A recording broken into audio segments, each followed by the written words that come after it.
ಎಲ್ಲರಿಗೂ ನಮಸ್ಕಾರ. ನಾನು ಕನ್ನಡದ ಮನೆಮಗಳು ಅಹನಾ. ನಾನು ದೊಡ್ಡ ಸಾಹಿತಿ ಅಲ್ಲ, ಆದರೆ ಮನದ ಭಾವಗಳನ್ನು ಗೀಚಿ ನಿಮ್ಮ ಮುಂದೆ ವ್ಯಕ್ತಪಡಿಸುವ ಕನ್ನಡತಿ. ನಿನ್ನ ಸಾನ್ನಿಧ್ಯದಲ್ಲಿ. ಅಂದು ಸಂಜೆ ಮನೆಯಲ್ಲಿರಲು ಬೇಸರವಾಯಿತು ಎಂದು ಕನ್ನಡಿಯಲ್ಲಿ ಒಂದು ಸಲ ಮುಖ ನೋಡಿಕೊಂಡು ಬರಿದಾದ ಹಣೆಯ ಮೇಲೆ ಅಲ್ಲಿ ಗೋಡೆಗೆ ಅಂಟಿಸಿದ ಕೆಮ್ಮಣ್ಣಿನ ಬಣ್ಣದ ಬಿಂದಿಯನ್ನು ಹಣೆಗೆ ಇಟ್ಟುಕೊಂಡು ಹೊರನಡೆದೆ. ಮಳೆಗಾಲವಾಗಿದ್ದರಿಂದ ರಾಡಿ ಸಿಡಿಯುತ್ತದೆ ಎಂದು ಶೂ ಹುಡುಕಿ ಹಾಕಿಕೊಂಡು ಹೊರನಡೆದೆ.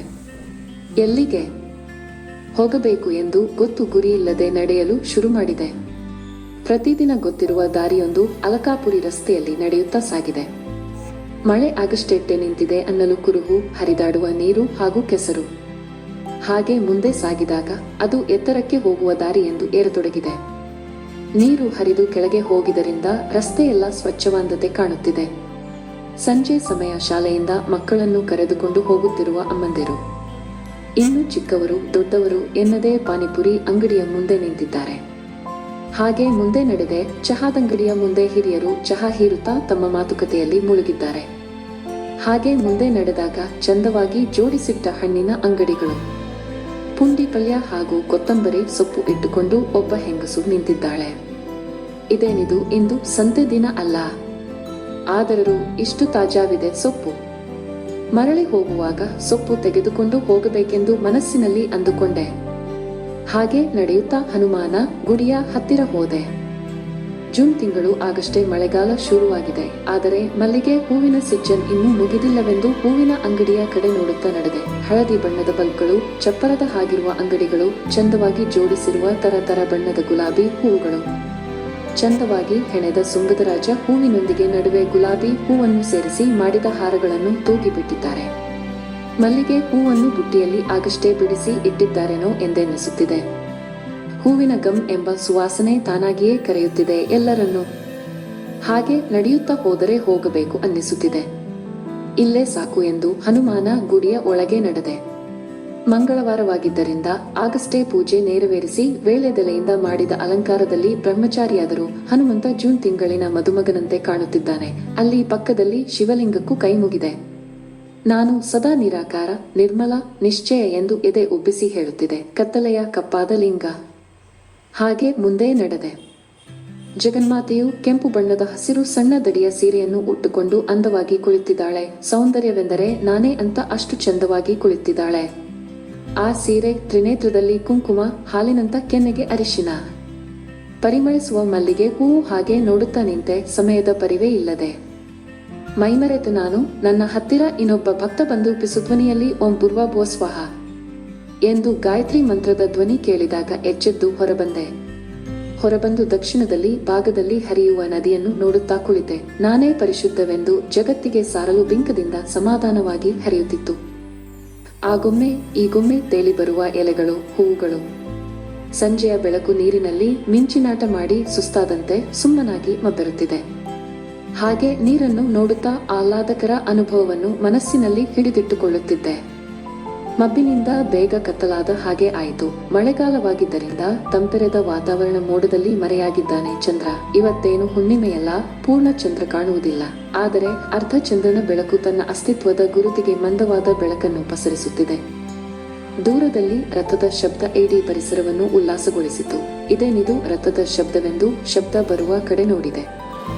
ಪಂಚಭೂತಗಳಾದ ಭೂಮಿ, ಆಕಾಶ, ಅಗ್ನಿ, ನೀರು, ಗಾಳಿಯನ್ನು ತನ್ನ ರಥದ ಅಶ್ವಗಳನ್ನು ಮಾಡಿಕೊಂಡು ನಾನೇ ಪರಬ್ರಹ್ಮ, ನಾನೇ ಈ ಜಗತ್ತಿನ ಸಾರಥಿ ಎಂದು ಹೇಳುತ್ತಾ ಸೂರ್ಯ ಚಂದ್ರನನ್ನು ನಾಚಿಸುವಷ್ಟು ಅಂದ. ಎಲ್ಲ ಚಂಚಲವನ್ನು ಗೆದ್ದವ ಎಂದು ತೋರಿಸಲು ತಲೆಯಲ್ಲಿ ಬಣ್ಣದ ನವಿಲುಗರಿ ಬಂದ ನನ್ನ ಮನದ ಇನಿಯ. ರಥ ಇಳಿದು ಹತ್ತಿರ ಬರುತ್ತಿದ್ದಾನೆ. ಹತ್ತಿರ ಬಂದಂತೆ ನನ್ನ ಹೃದಯ ಬಡಿತ ಜೋರಾಗುತ್ತಿದೆ. ನನ್ನ ದೇಹವೆಲ್ಲ ರೋಮಾಂಚನ, ನನ್ನ ಕೆನ್ನೆ ಬಿಸಿಯಾಗಿದೆ. ಬಂದ ನನ್ನ ಹೃದಯದ ಆರಾಧನೆಯ ಪ್ರಿಯಕರ ಕೃಷ್ಣ ಬಂದು ನನ್ನ ಬಳಿ ಕುಳಿತನು. ಅಯ್ಯೋ, ನನ್ನ ಪ್ರಿಯಕರನನ್ನು ಹೇಗೆ ಹೆಸರಿಟ್ಟು ಕೃಷ್ಣ ಎಂದೆ. ಆ ರಾಧೆಯನ್ನು ತೊರೆದು ಅಂತಃಪುರದ ರುಕ್ಮಿಣಿ ಬಾಮೆಯ ಕಣ್ಣ ತಪ್ಪಿಸಿ ಬಂದಿದ್ದಾನೆ ನನಗಾಗಿ ನನ್ನ ಭಗವಂತ, ನನಗೆ ಪ್ರೇಮದ ಸಿಹಿ ಉಣ್ಣಿಸಲು. ಅವನ ಸಾನ್ನಿಧ್ಯದಲ್ಲಿ ಮಾತುಗಳೇ ಬೇಡ, ಅವನ ಉಪಸ್ಥಿತಿಯೇ ಸಾಕು ಸಾವಿರ ಮಾತನಾಡಲು. ಅವನ ಸೌಂದರ್ಯಕ್ಕೆ ಮಾರು ಹೋಗಿ ಗಂಟಲಿನಲ್ಲಿ ಸ್ವರ ಉಳಿದಂತೆ ಮೌನವಾಗಿ ಕುಳಿತುಕೊಳ್ಳಲು. ನನ್ನ ಪ್ರಿಯಕರನ್ನು ಎಲ್ಲರೂ ಶ್ಯಾಮವರ್ಣ ಎಂದರು. ಆದರೆ ಅವನು ನನಗೆ ಹಾಲಿನಲ್ಲಿ ನೆನೆಸಿಟ್ಟು ತೆಗೆದ ಬಂಗಾರದ ಗೊಂಬೆಯಂತೆ ಕಾಣುತ್ತಿಹನು. ಅಯ್ಯೋ, ನನ್ನ ಭಗವಂತ ನನ್ನ ಸನ್ನಿಹದಲ್ಲಿ ಇದ್ದರು ಹೇಗೆ ಅವನನ್ನು ಆರಾಧಿಸಲಿ ಎಂಬ ಗೊಂದಲ. ನಾ ಕುಳಿತ ಬಂಡೆಗಲ್ಲು ನೋಡಿದೆ, ಎಲ್ಲಿ ನೋಡಿದರೂ ಅಲ್ಲಿ ಮಲ್ಲಿಗೆ, ಪಾರಿಜಾತ ಹೂವಿನ ಹಾಸಿಗೆ. ಭಗವಂತ, ಏನು ನಿನ್ನ ಲೀಲೆ!